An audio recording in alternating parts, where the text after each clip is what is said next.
Okay, so we're looking for the best way to get the content that you want to be placed onto the sign into your corner pin so that the corners of the object being pinned in pin nicely to the points that you want them to pin to. So in this case, we have 4 corner pins.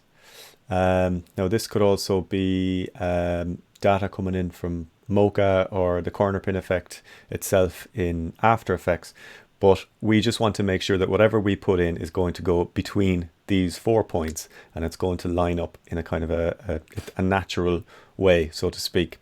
Now it's kind of easy in a sense for this one because it is somewhat close to the dimensions of the frame that we're in that it looks kind of like a slightly squashed HD video format, which helps. But this same process will work regardless of whether you're in you're looking at a narrow squashed down sign, or sorry, a squashed horizontal sign or a squeezed vertical sign. So the process we're going to use is pre-comping solids, and I'm going to just get rid of that for the moment.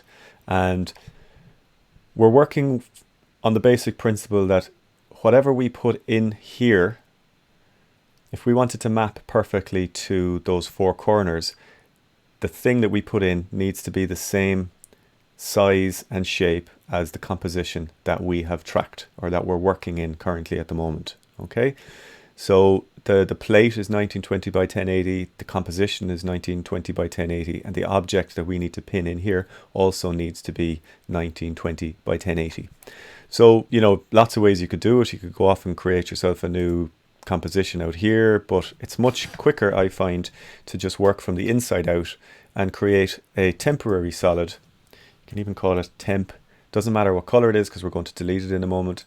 And just have it out there sitting on the top and pre-comp it. And we'll call this text new demo just to keep it distinguishable from the one I already have. And there's nothing, no attributes currently there, so we'll just click OK. And we now have a composition or a pre-comp exactly the size of the composition that we're in. So we can go in there now and we can create whatever content we need to go in there, and that can be laid out as if the object that we're looking at here, this solid, is our sign that we're going to be seeing out there pinned onto our real world sign. But you can switch off or delete the solid now, and the text will forever be the right in the pre-comp, which is the right size to go back out here and start pinning.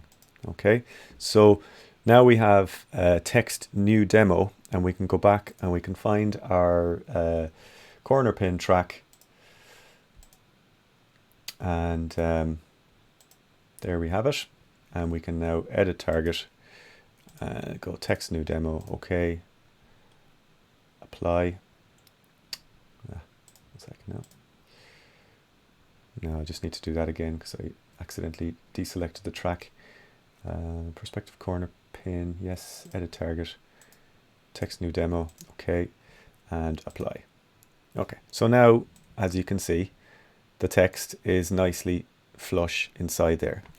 Now, if the text is the wrong, if it gets slightly deformed, if it's slightly taller now than it should be because it's been squeezed in, all you need to do is go back inside, adjust the text, pop back out, and you'll see that adjust there. So we can just constantly, we can be going in and out, we can be changing the layout of the text in the pre-comp, and it will just move around in the pinned version of the pre-comp out here on the main composition. So you have lots of flexibility with how the internal layout of your pre-comp, your pinned pre-comp, looks just by going back and forwards.